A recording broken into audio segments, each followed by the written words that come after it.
Good evening, everyone. Thank you once again for joining Trap Chat Live. It is Wednesday, and before we get started, as you can see, a couple of us have our background changed to the illustrious Tina Turner, who passed away today. So we're going to take one moment of silence to honor her memory. All right. And we're going to jump into it. Thank you for coming back. It's week 3 of Mental Health Awareness Month.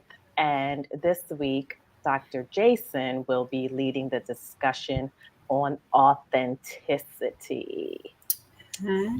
So, are we supposed to be authentic at work or not? We're going to get into all manner of that today.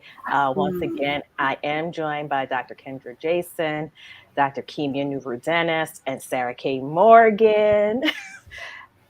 All the Ks. Oh, no, we're not. No, not them. All the deltas. Not them. All the deltas are here and accounted for. Yeah. So I'm going to turn it over to Kendra, and we're going to get started. So, I was playing. So first we have to do our mental health check in honor of Mental Health Awareness Month. So, beautiful women, how would you judge your mental health on a scale of, yeah, I'm cool, or I'm cool or whatever? Kimya, what's your mental health today? You cool or cool? I'm just singing Jill Scott. Woke up this morning with a smile on my face. So I think I'm cool. That's I'm cool. Sarah K, how you feeling today? I'm cool or whatever. Cool or whatever. I get it. Kirsten, you cool or cool? I'm cool or whatever, but I know that before this conversation is over, I will be cool like that. I would be cool like that. Cool like that. Cool like that. Cool like that. Like that. Or you gonna be black like that. We innovate by the creative crack net. Okay. Dun, dun, dun, dun, I don't know old school hip hop. Y'all just not gonna let it. Kimya, I thought about you. Okay, side note, audience. Kimya, I thought about you because a song came on the radio by Smith and Wesson. Whoa, not Smith and Wesson. And I was like, Kimya. Goat duo. That's the goat hip hop duo. Yeah. Did you say the goat hip hop? Yes, she is their only fan. Sorry. Yeah. Not to be confused with OnlyFans. Yeah. Y'all don't know Smith and Wesson. We don't. Wesson, now we do it like, let's get it on. We don't know. So today I'm cool. Today has been a good day. Yeah. You know, today has been a good day. I've been waiting on this time of year for like 6 months, which is like the semester being over. Yeah. I just need more sunlight. That's what I like in the summer. Yeah, I need the warmth and the sunshine. All right, so I thought about this topic because it's in the streets right now, like on social media. There's some students doing dissertation work on authenticity, and it seems to really be targeted. This question of our authenticity seems to really be targeted towards Black women specifically, right?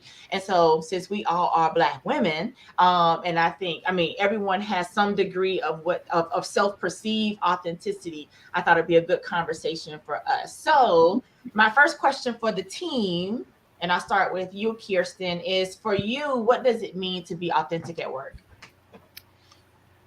Ooh. To not worry. To have a sense of peace. And I mean that in the sense of not being so concerned with all of the things that are external to me that I can't control. So, am I wearing the right outfit? Am I saying the right things? Am I choosing the right words? Am I making anyone uncomfortable? Or can I just be my silly, goofy self and still be taken seriously? Can I wear 2 ponytails? Can I wear a graphic tee? Can I get my work done in a way that's not going to be so heavily scrutinized that I'm going to second guess everything I do?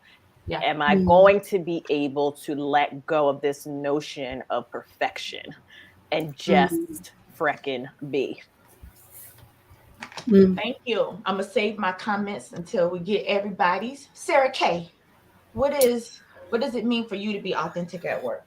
So I prepared a definition, and I said that it means having psychological safety, comfort, and confidence, displaying all of your dimensions appropriately at work. And I say appropriately because everything ain't for work. Right. Just because you have an aspect of you, everything's not appropriate for work. But I don't think that just because it's not appropriate for work does not mean that you are not being authentic. It just means that you're being appropriate for the place that you're in, the situation. And I think sometimes we get that twisted, and we feel like if we can't just say whatever in the moment, that somehow it is inauthentic. We're not keeping it real, whatever. That's not true. And I don't think that's true. Like, I reject that as a notion. So, but I do think feeling safe, feeling confident, feeling comfortable, showing up in all of your you-ness, whatever that might be, is what authenticity is about. Kimya Nuru Dennis. It's awesome. All right, so my authenticity is the opposite of academia. And I say is opposite academia. And I explained this to Black academicians. I kind of explained this also last Wednesday when we did our last session, but for me, it has to be building knowledge, skills, resources, and not being obligated to make this the life that we have to have. Like, I have to be here forever. And we have to understand the history for why people would stay in one job forever, echo. And also, I want Black folks to stop using these terminologies, code switching and imposter syndrome. Why did y'all adopt them white people's terms? Literally, for more than a century, Dr. Anna Julia Cooper wrote in A Voice from the South. You can find the entire book for free online. There's 2 different PDFs you can download. Dr. W.B. Du Bois, whose shirt, I have him on the shirt. He wrote with Souls of Black folks, issue of double consciousness. We have Paul Lawrence Dunbar. We have all types of Black people over centuries who have written about dueling identity, dueling consciousnesses, double consciousness, and making sure you understand that there's a difference between wearing different hats, being different components of yourself, especially when you need to advance in school, in workplaces. There's a difference between that and then calling yourself an imposter and all that other nonsense that people have picked up, particularly since 2016. So authenticity for me is I don't adopt the nonsense that 99% of Black people have adopted because they believe what white progressives say. Wow. Yeah, I like you said that. I came to like my own revelation that I was like, I will personally never use imposter syndrome. And when I speak to especially graduate students or people that I mentor, I actually tell them, like, I know why you say imposter syndrome, but I don't think it's applicable to you. I don't think the term is applicable, because my question to them is, who are you an imposter of? Right? I mean, this university, this building, this organization was not built or designed for you. So you're not being an imposter of something, So I'm the same way, Kimya, and that's something I just came to in my own revelation a few years ago. I never felt like imposter syndrome really sat right with me, right? And then also, I think too that imposter syndrome, and I'm not like an expert on this term, but to me, it's one of those psychological things that says, like, that's a problem with you, versus it being really like an institutional white supremacist, patriarchy type of term, that is basically put on you as a sign of oppression. And they be like, oh, but it's how you feel about yourself. It's not a reflection of the actually, yeah. I appreciate so much you breaking that down for us, Kendra, because I don't use the phrase either, because I never, same way, like it never sat right. Like, no, that's not actually, like, I'm not feeling like an imposter. There's a difference between feeling like an imposter and feeling like an outsider, or feeling as though you are excluded. Like, there's a difference between those two things. And I have not ever felt like an imposter, but I have often felt like an outsider. I have often felt, and it's because this space wasn't intended for me. I am a glitch in the matrix that somehow slid through, a crack in the system, a momentary lapse in the process that wasn't intended for me. But it's like, oh, she here now. Yep. So yeah, but it's not, imposter is not the right word, and I do appreciate you for talking that out. Yep. Right, and that's why for years I've explained this everywhere. I'm staunchly opposed to Black people using the phrases code switching and imposter syndrome. I explain it in trainings where I do presentations. Adopting these phrases and pretending, well, it can apply to us. Yeah. Black people are spending way too much time trying to apply outsiders' concepts and theories to our people, instead of building from our people's concepts and theories. Black people have been trailblazers to explain this for 5 centuries. Why are you adopting white psychologists and other non-Black people's work when we've literally had writings? Read a book that ain't a New York Times bestseller. Read works that are not allowed or presented in schools. People don't have to tell you to learn. And I'm just very staunchly just opposed to that. So for me, authenticity has to be comprehending that you have to put onus on yourself. Because if you come in pretending that you don't know what to do, I don't know what to do. Well, I mean, that's what they want. They want you to come in pretending to be clueless, or you might actually be clueless. And that puts the power in their hands. And we have. So you know what I noticed? One thing I noticed once I've started become critical of that term, I started to notice how many people put that term on folks. Like, there'll be presenters, like, again, I'm in a university, they'll bring in a speaker and they'll say, you're experiencing imposter syndrome. You're going through this normal process of imposter syndrome. And I'm like, talking to whole groups, like, how you gonna tell a group of 50 people what they're experiencing, right? So Sarah, you were trying to say something. Yeah, it's 2 things that resonated with me in what Dr. Kimya was sharing. And the first is when we adopt these terms and then we regurgitate them back, what we're trying to do is connect with white power structure. And we're trying to give comfort to the white power structure by using their terms to describe the situations as though they care about our validation of them. They never have. But that's what as I listen to you talking, I'm like, yeah, why we do that? That's what is like. It really is about that comfort, which still is centering the wrong thing. And so that was the first thought that occurred to me. And then the second thing that occurred to me, as both based on what, you know, both of you were saying, when you coming into a job or, you know, a new role, whatever, and people start to talk to you about, you know, you're feeling imposter syndrome, not coming into a new situation and not knowing what to do is actually a really normal thing.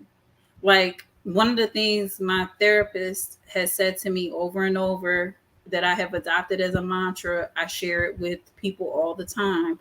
It is unkind to expect yourself to know how to do something that you've never done before. Stop being unkind to yourself.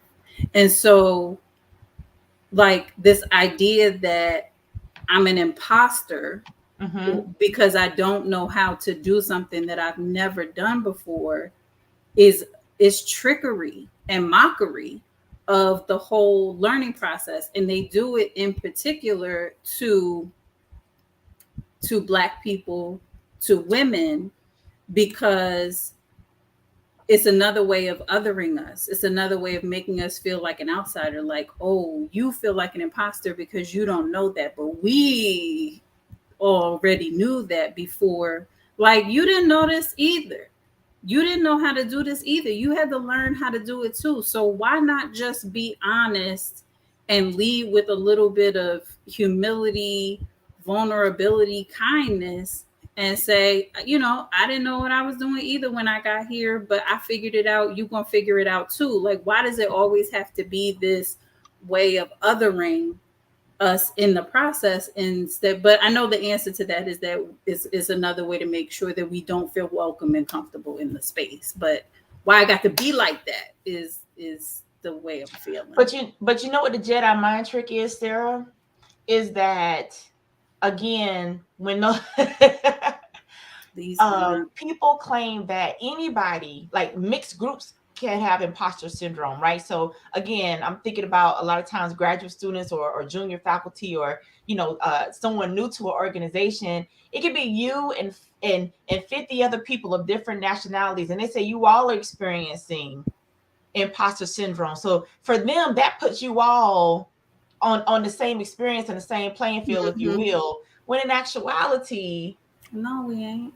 No, we're not. You know, no, we're not. Even though the term don't even apply correctly, the fact that you're trying to generalize all of us who have all these different backgrounds and experiences, and I think it's just another way to hide or make invisible white supremacy, patriarchy, and all those other oppressive systems, because again, it's not about the system, it's about you all feel this way. Yeah. So it can't be racist, it can't be sexist, it can't be, you know, ableist or whatever, because you all feel this.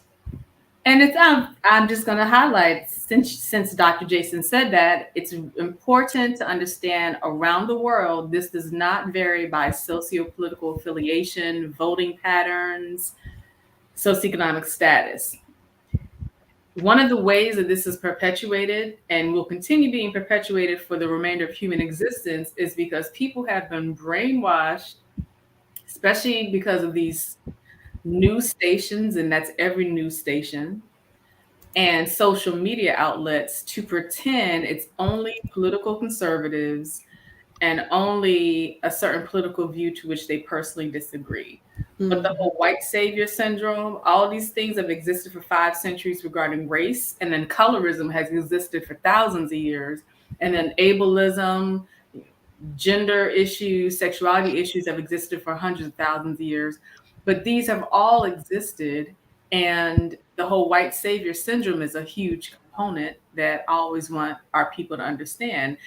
And that perpetuates because white progressives, white liberals, who are considered the ones helping people, are still fitting it into the certain mold that you don't know either. You still don't know. You don't know. We're here to teach you. But you can't be teaching us something and then say that you're in opposition to the oppressor who is the exact same demographic as you. Like, you can't be our savior from the oppressor who's the same as you.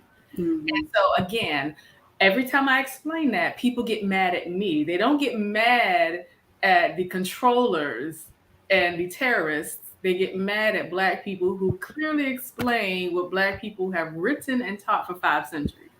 Yeah. So this is, again, academia, every workplace, every political spectrum is going to keep being the same because Black people, we already know that people who consider themselves white enough have bought into it, but Black people now have signed off on it for whatever reason. And this is just why I just say we have to hold ourselves accountable for why that keeps happening. So I want to answer the question. And I'm actually thinking about answering the question in response to how you all answered. So I really thought it was interesting how, Kirsten, you answered the question about being authentic at work with a bunch of questions, right? And basically you walked us through the process of all that second guessing and what do we hide, what do we disclose, sort of like that negotiation. And I thought about when Sarah was talking, like really being secure in yourself. And what I was inspired to say is that for me, it's like my secrets are mine. Like the secrets about my life. And when I say secrets, I mean the personal things that I don't have to share with, my colleagues. That may be like easy fodder. It may be easy fodder what you do on the weekend. It may be easy fodder how many kids you have. It may be easy fodder to talk about, elder care or something. But if that's mine, it's no shame in me not disclosing those things. Like I'm not second guessing if I should disclose something or tell something or keep something back. It's like they just belong to me. I don't feel like I belong to the organization or the organizational culture in order to be okay. That's what your answers made me think about. Yeah. All right. I'm sorry. Can I highlight the role of networking? Since as sociologists, we teach human capital, social capital, cultural capital. So of course, when we teach social capital, we do Dr. Nan Lynn. We talk about Dr. Mark Granovetter's Strength of Weak Ties. And what I do is I incorporate that in terms of demographic and culture. And I always have this diagram. What does it mean when you have these connections with people you've never seen, you've never heard of them? Do you know how to connect with them? And so one of the big things culturally is that whether it's graduate school, trainings, any kind of occupation, a lot of people are not taught how to socialize. And you see this at conferences too, right? People have gotten accustomed to hanging out together, drinking together at conferences. And this happens across different occupations. People have gotten accustomed to just small talk and telling their business to someone who's actually a spy.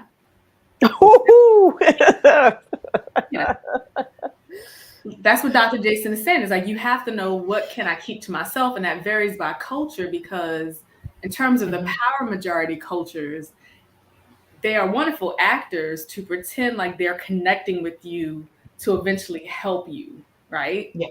But the power is that they can smile and take all this data from you. And the moment you do something to which they disagree, the data is published. Yeah. Right? So that's why I always explain to people the relevance of capital. What does it mean to build capital? It could be something like, I'm a trained harpist, right? And then people get mad because as a Black woman, they want me to tell all my business. But I know better. Why? Because I come from a background where people teach us to know better. They are accustomed to Black folks being desperate. So we going to be like, this morning I woke up and I had this. And I fought so-and-so and I did this and I did this. Not the voice, though. Not the voice. Come on, man. No, I mean, they're just not accustomed to Black folks understanding how to interact and build capital, how to build skills, how to build networks and interaction without feeling like we're pouring everything because we're desperate. And that's what we want our people to understand. It doesn't have to be desperation. Even if other people get drunk around us at work, tell all their business, we have to understand the game and just observe. Yeah, but I think that's where it comes in when you talk about networking and what you trade off. That was one of my questions, it's like, how much do I give up?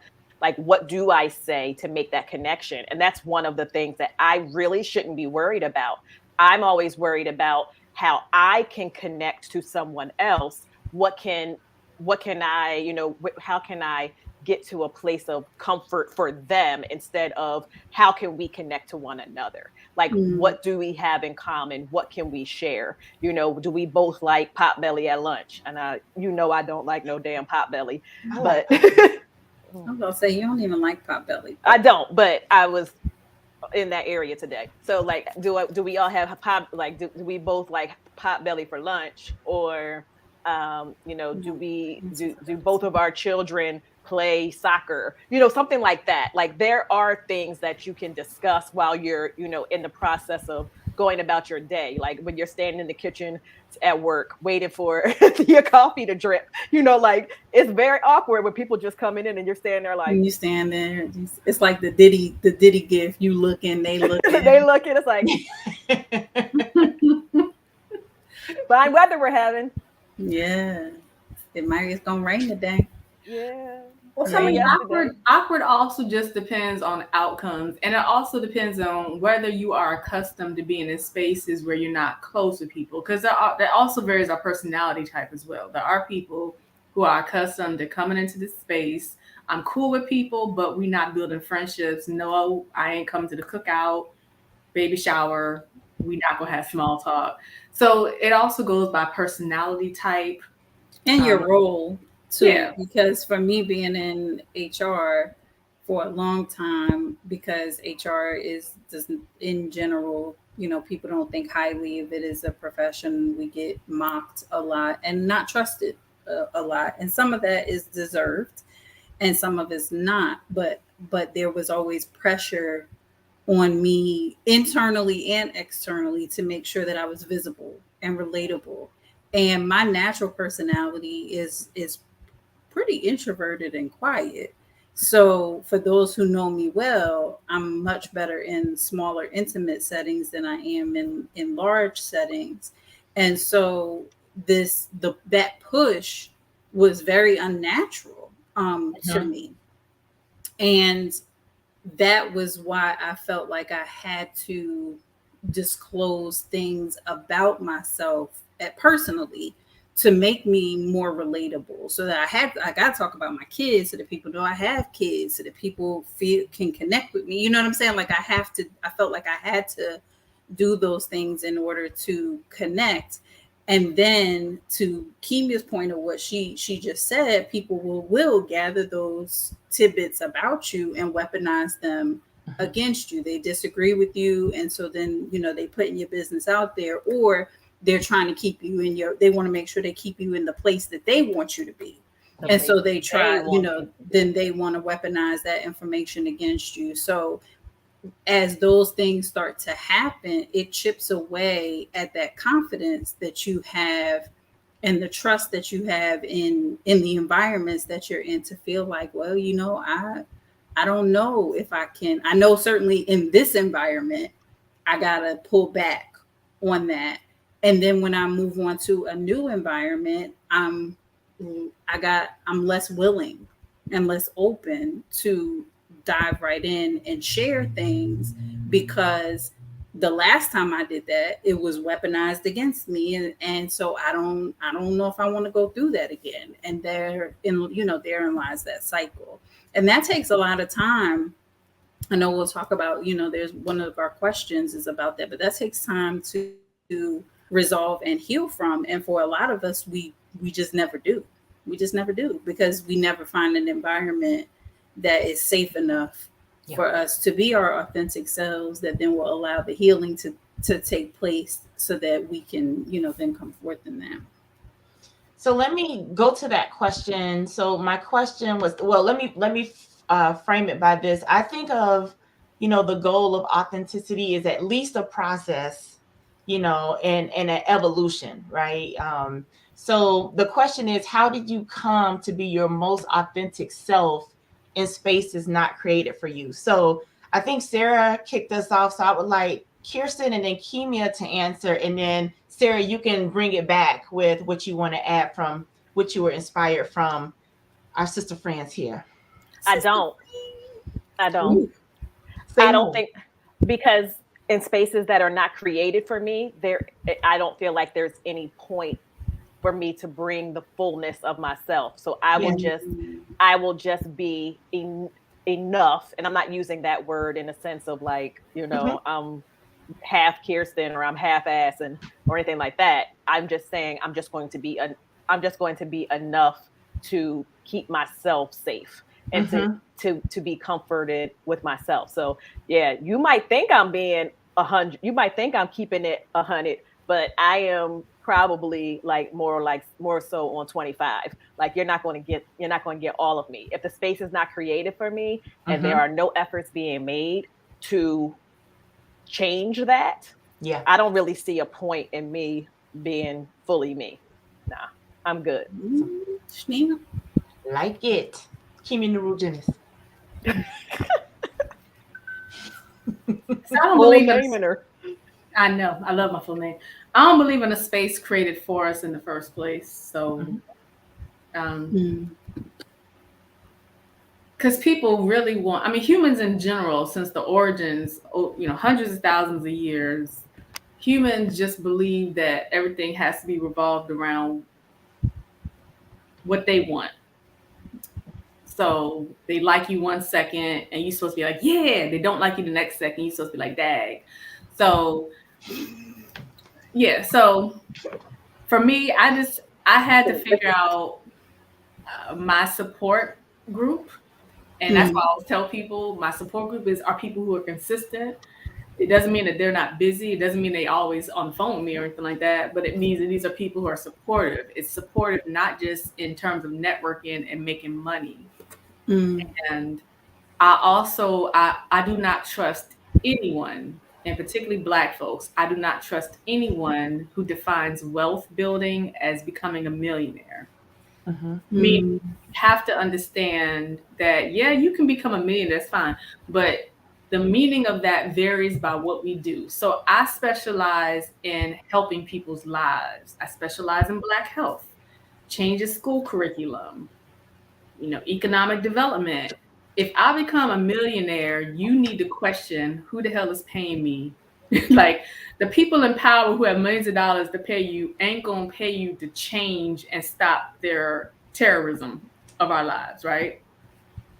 So for me, my adjustment to different spaces is different, whether that's in academia, when I go to conferences, like today I was at a health conference. I know how to maneuver the system, and I don't go based on people's facial expressions. I know how to converse with people without waiting. Do they like me? Do they like me? Do they understand? I just know, and this is the real life of grown folk. You need to stop acting like kindergarten.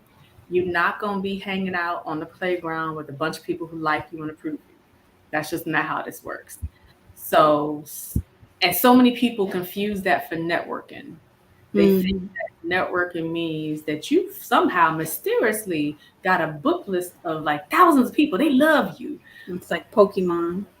Like social media, you got hundreds of thousands of followers. They love you. They mad because white terrorists are attacking you. They not protecting you because you're a Black woman.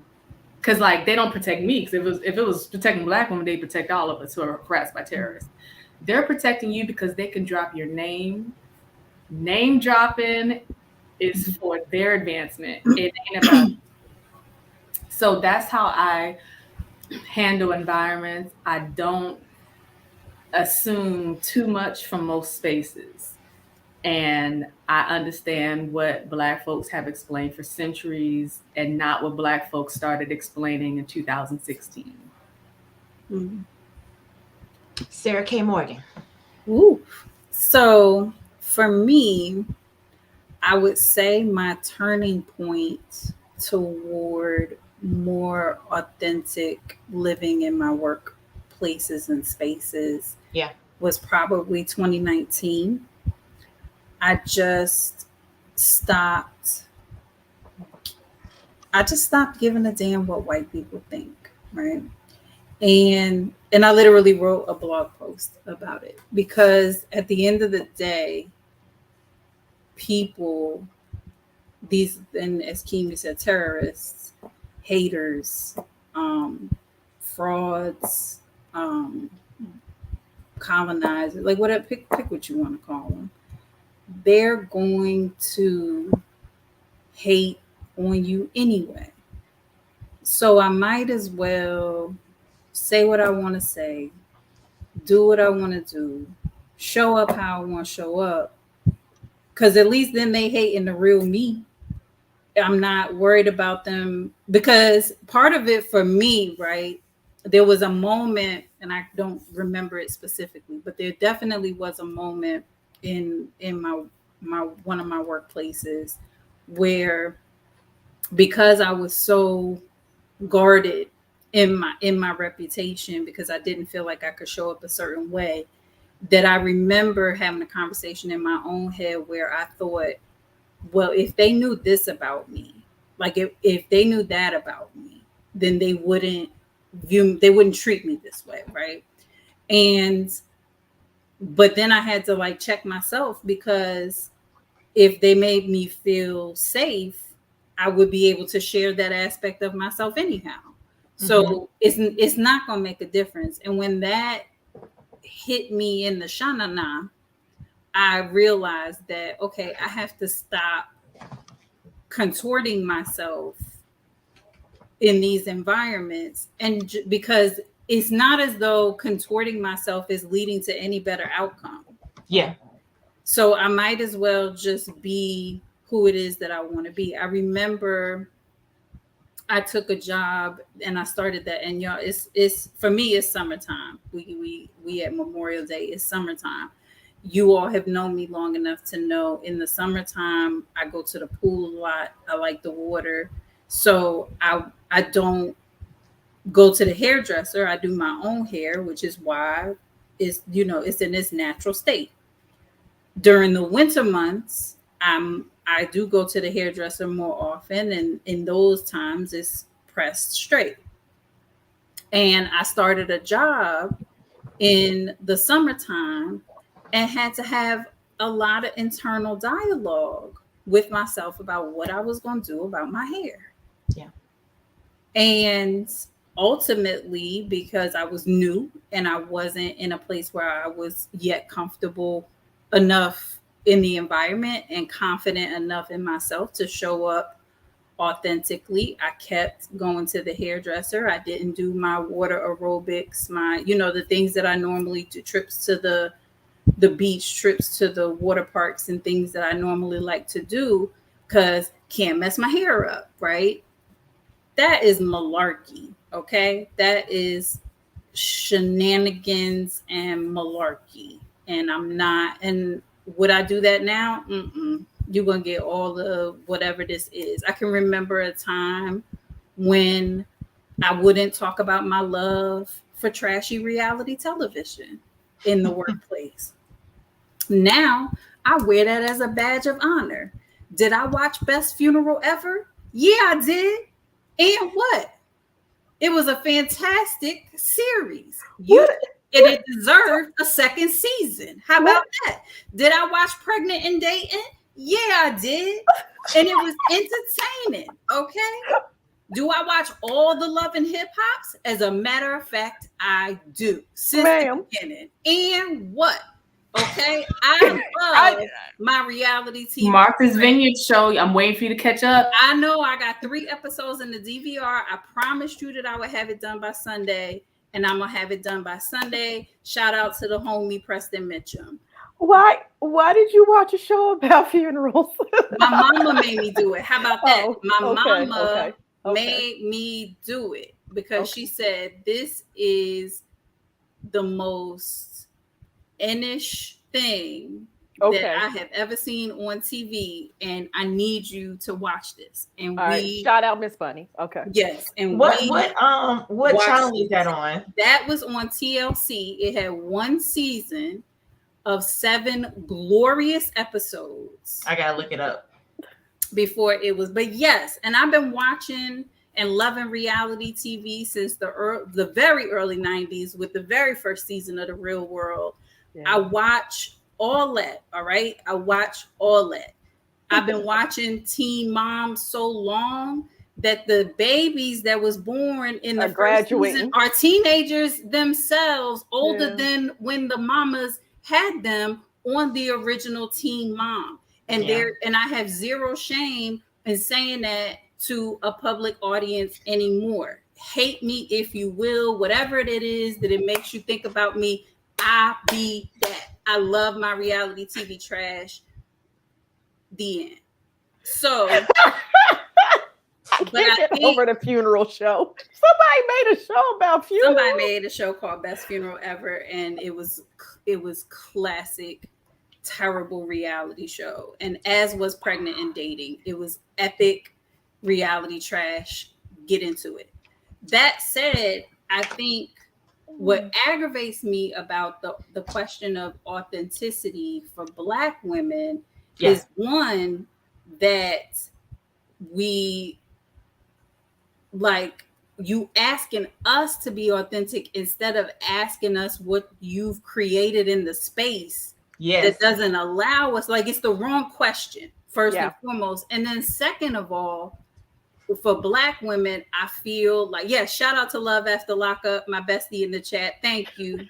I watched Love during lockup, after lockup, and beyond lockup. I watch them all. I watch Love Beyond the Pole. I watch all of that. The pole, like the stripper pole? Yes, these are strippers trying to change their life and get off the pole. And that's a good show. Love. It's a great show. It's a great show. Thank you, Kimya, for your support in there. I'll put my comments all in a private chat. Never mind. Yes. I didn't know if you wanted me to share them. Yes, the movie Acrimony. Yes, it's a good one. But I think, too, like I say, so it's the wrong question, first and foremost. And second of all, for Black women, I feel like they want us to do this so that then they have new material to steal from us, and then to turn us into like workplace caricatures, that sassy Black woman thing that they want us to do for their entertainment. And it's like, I'm not trying to participate in that. I'm just trying to show up and be who I am, talk how I talk, openly be able to like and talk about the things that I like the same way that y'all talk about all of the things that you like, and I want that to be completely fine. So in the words of Abril, and also say in the words of Abril Baloney, we do not entertain miscellany. Miscellany. No. And so we don't have to talk about this particular question. I had like a little sub question where I said, do you think the call to be authentic is another nuanced Superwoman schema, right? See, I think it's about the character trying to turn Black women into these caricatures, and I think the Superwoman is a part of it. But then I also think, like, when you peel it back, you get the mammy piece, you get the kind of sultry, sexy Black woman piece. You get the Black best friend. Like, it's a lot of layers. So I think it's more than just the Superwoman thing. I think all of those tropes are down in this call for, particularly for Black women, to be more authentic at work, because I don't see the pressure applied to other demographics of people to show up authentically the way that the pressure seems to be applied to us. And it's like, ain't y'all like appropriated enough of our stuff? You know what I'm saying? Like, y'all ain't full yet. Like, really? Okay.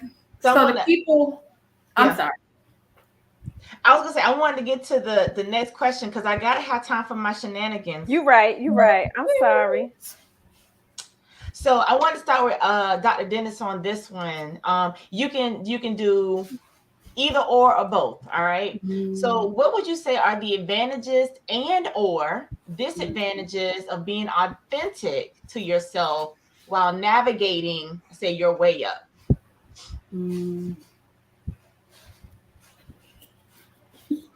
It ain't no way up.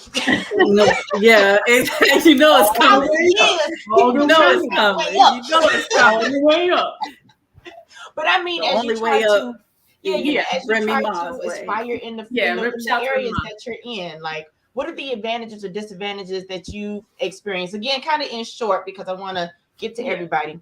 So my short is my way up is 99% different than what Black folks have been brainwashed to believe in the past centuries. So I'm not a motivational speaker for most Black folks, because most Black folks, their way up is call me unprofessional and outraged until it's approved outspokenness of Black folks. So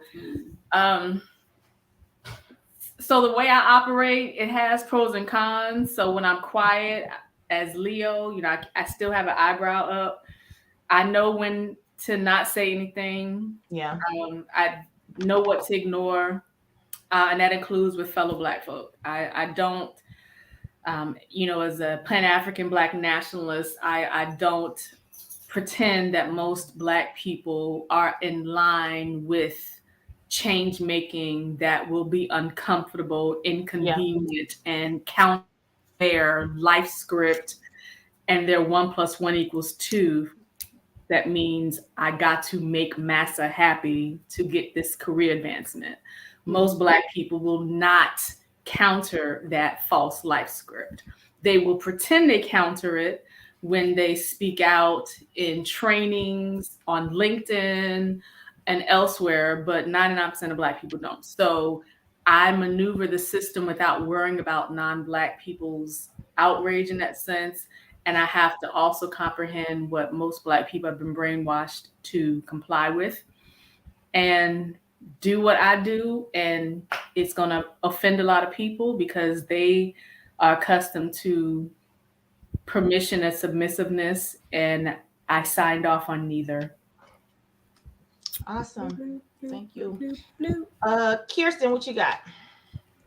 What are what did I say? What are the advantages or disadvantages and or disadvantages? I think it's very advantageous to be your authentic self for yourself. So I'm just going to put it like that. It takes the pressure off of you. It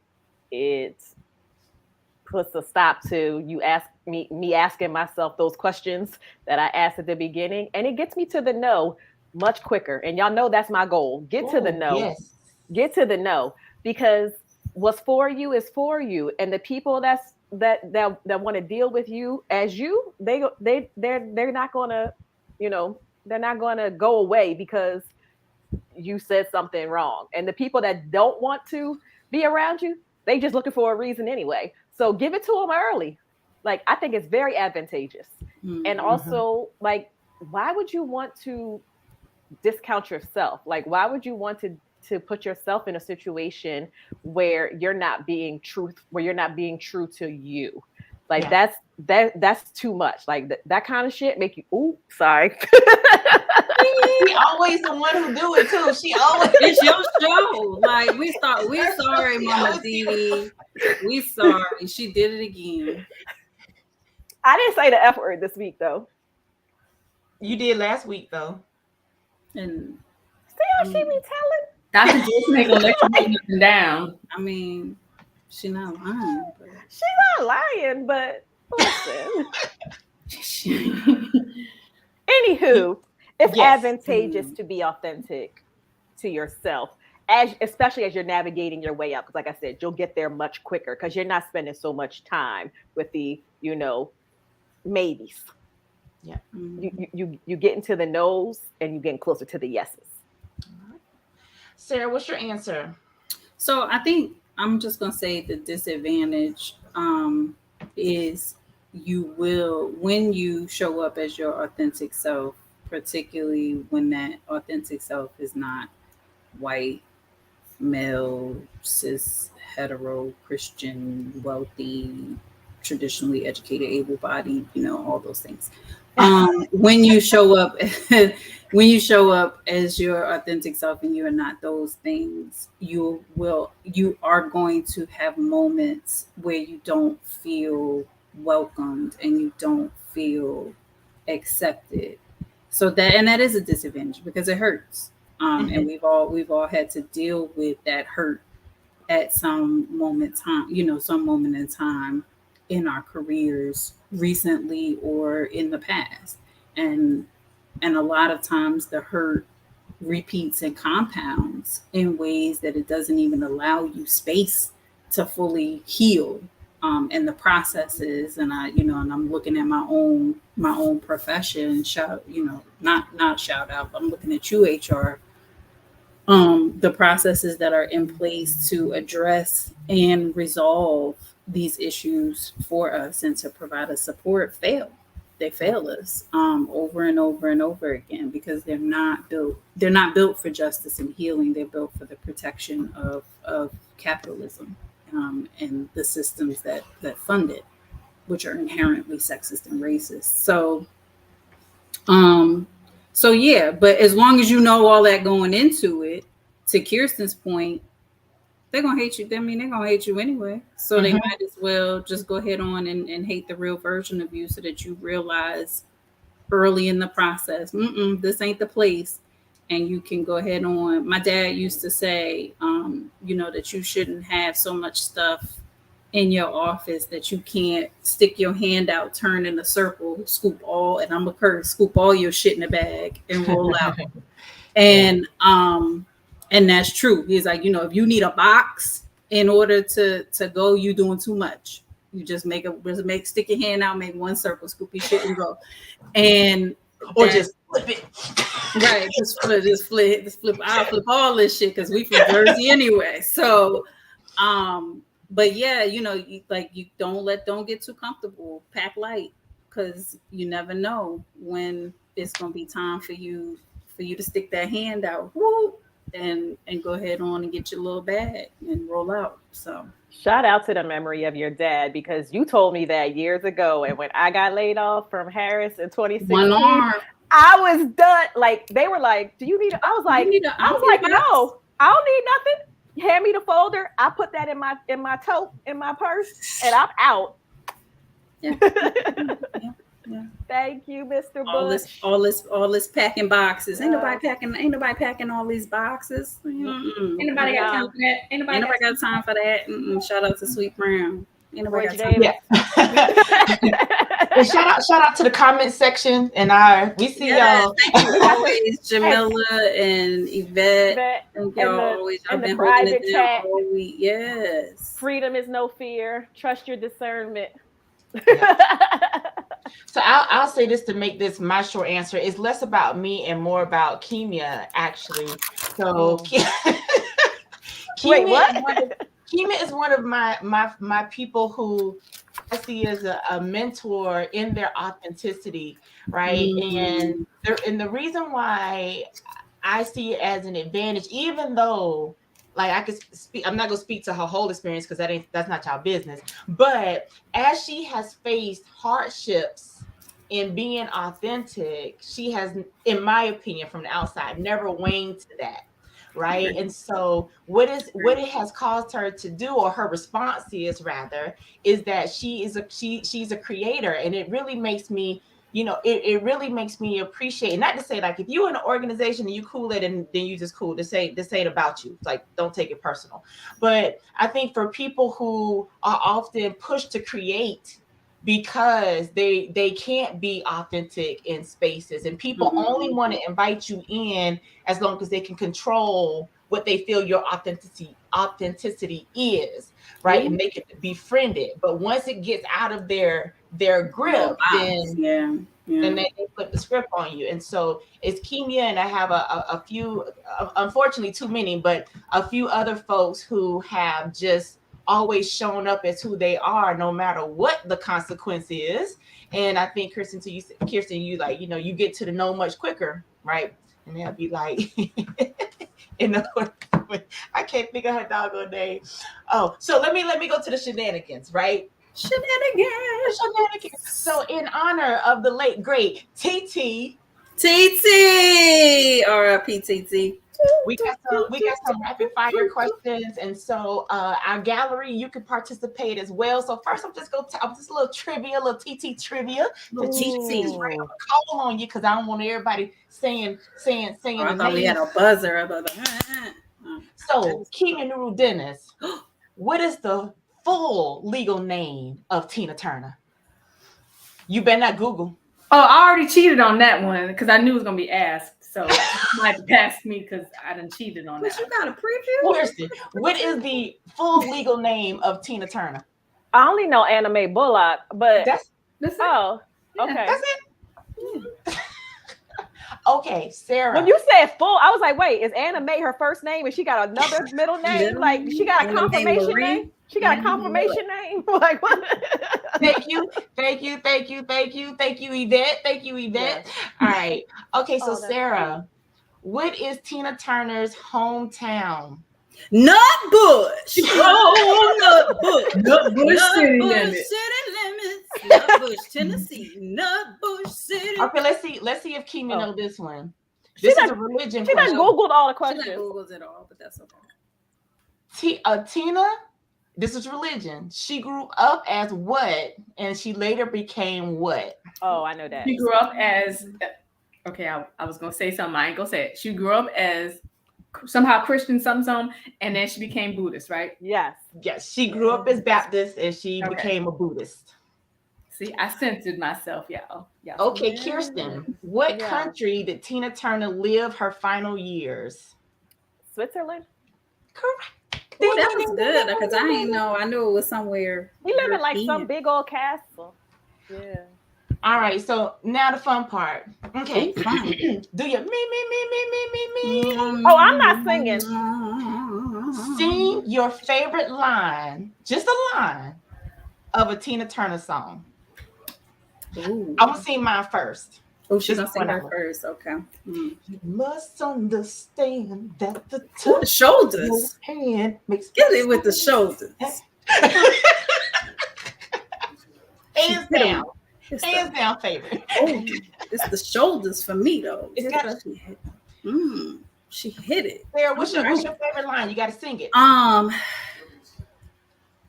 think it's I don't care who's wrong or right. I don't really want to fight no more. Ooh, too much talking. Let's sleep on it tonight. I ain't really trying to fight no more. It's time for letting go. All right. That's the one for me. That's in my spirit. I'm shining out. Kirsten, what's your favorite line? I am not going after Sarah. That's some bullshit. You want to go after Kimya? No. I was not either one. That's why I'm glad she called on me next. Sure, ain't nobody trying to sing after Kimya with her 17 octaves. Ain't nobody. I ain't trying to. She got to. Come on, Kirsten. Nobody wants to hear favorite line. I don't want to sing. I'm not a singer. Okay, just say it. Just say it. Simply the best, better than all the rest. Simply the best. All right, Kimya, what's your favorite line? I just like the private dancer. You gotta sing the line. Private dancer, a dancer for money. Do what you want me to do. You don't even know the words. Music will do. I say, okay. All right. So the next one, and again, gotta make it quick. Don't make it cold. What is your favorite scene from the What's Love Got to Do with It movie? Just the scene. You ain't gotta do it all out. Just the scene. Because I know we can recite that movie word for word, bar for bar. I know. Ooh, this is too difficult. You just describe it. You don't have to you don't have to act it out. Just describe what happened. So should it be our favorite Tina Turner line? No, it's not a line. It's a scene. Oh, you know what it is for me? I think I just figured it out. Okay. Yeah, that's obviously a hammer. But you know what it was for me? It was when the white man asked you to sing, you open your mouth, sing all goddamn day. But when she was in the studio making that song, you could see how free she felt. Yeah. And how creatively free she felt in an environment, again, that was very supportive of her as an artist and what she wanted to do. And what a beautiful song it was. So and I done sang twice, so I ain't singing no more. So no, you don't have to sing again, Yvette. I see you when she got Ike back. When she beat Ike's ass. When she beat Kirsten, what's your favorite scene? My favorite scene is probably the one when it's like her and Jackie and make fun of Ike. Yeah. See.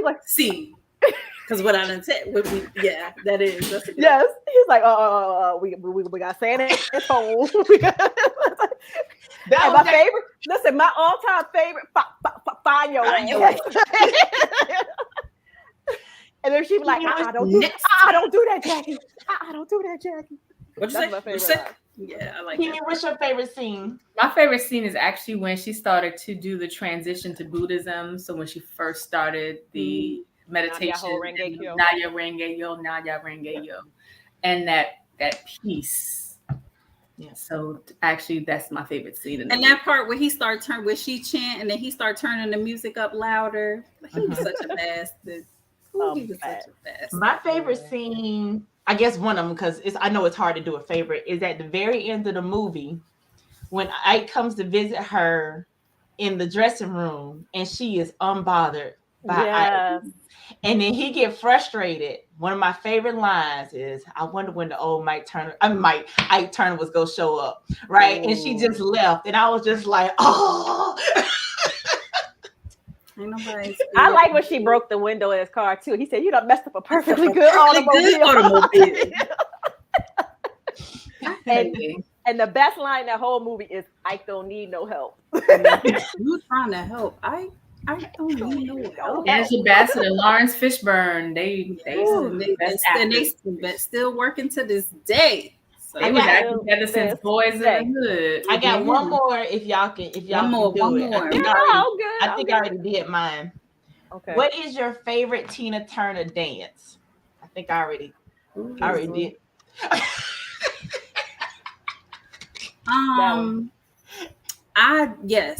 I know that one. I do think I like Shake a Tail Feather. Just a smidgen. Okay. Better, because when they do the little jump, that feather be shaking, boy. Shake that thing.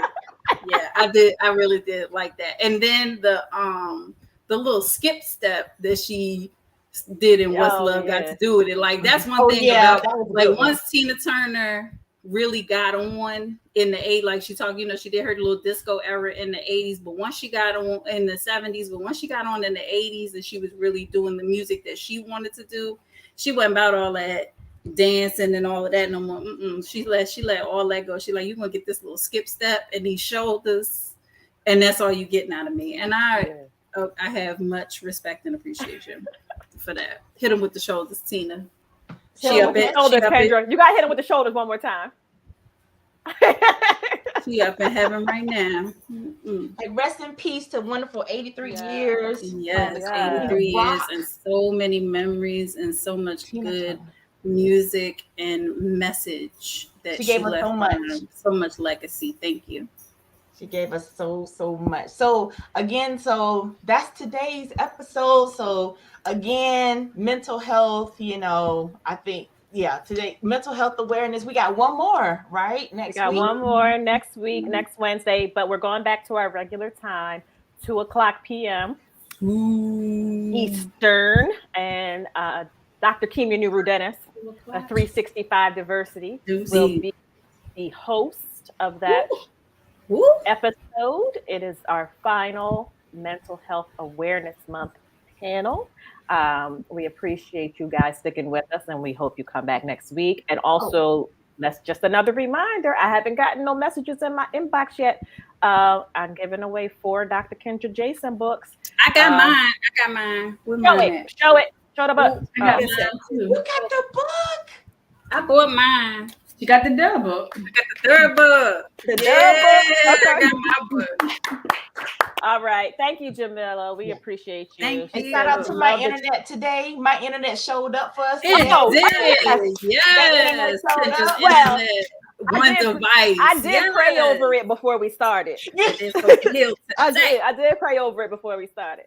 But shout out to y'all. So yes, again, please come back next week. And we will see you.